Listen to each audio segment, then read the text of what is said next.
Hello, my quilty friends. It's Stacy of Stacy Creates Stuff, and we are here on week 10 of the Stars in My Garden Quilt-along. This week we are returning to the very basis of this quilt, which is the Sawtooth Star. So many of the star blocks in this quilt are based off of a Sawtooth Star, and we've only made one actual Sawtooth Star, and that was the very first block, and we only made one. But this week we are making a different colorway, and we are going to make 8 of these very pretty pink stars on a green background. So if you need a refresher for how these go together, I'm going to walk you through the process. Remember that you can download my free guide that gives you all the cutting instructions and kitting for each of the blocks. And then each week on my website, I post on my blog the written instructions for that particular block. All the links to those things are in the description below, as well as the link to purchase the kit that has the fabric that I used in my sample. But of course, you could use your own fabric as well. All right, let's get sewing. And we're ready for block 10. So this block is a throwback to the very first block we did. It is the basic star, just in different colors.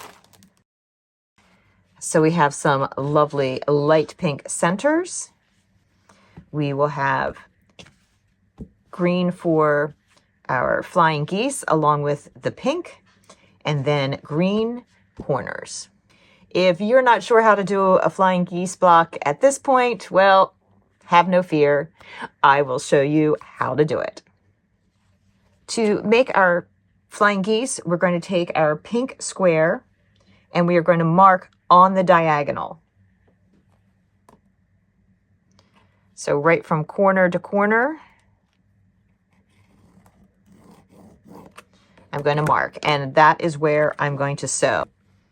Then you are going to take your square and place it on one end of the rectangle and sew on that diagonal line. There I have it sewn. You trim away the excess and you press that back. Then you will take another square, which has the diagonal drawn on it, and you will place it on the other end of the rectangle, and you want to make sure that when you sew that line, you're going to get a triangle, because if you place your square this way and sew like that, you don't get a triangle.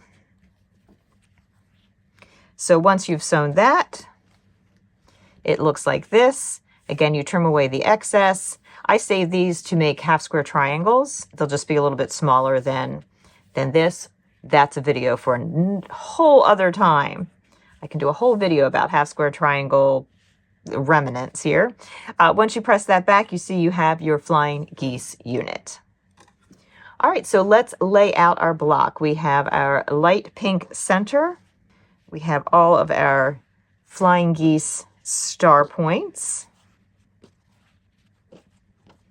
And then we have our medium green corners.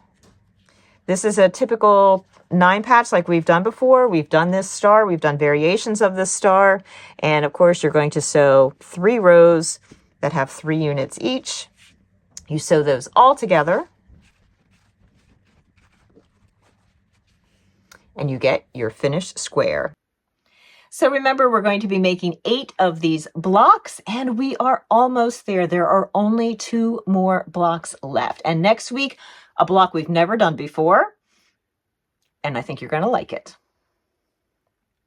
If you've been enjoying this series, why not subscribe and click the like button below? It really helps for YouTube to let other quilters like you know about this quilt along. And until next week, my friends, why not check out this?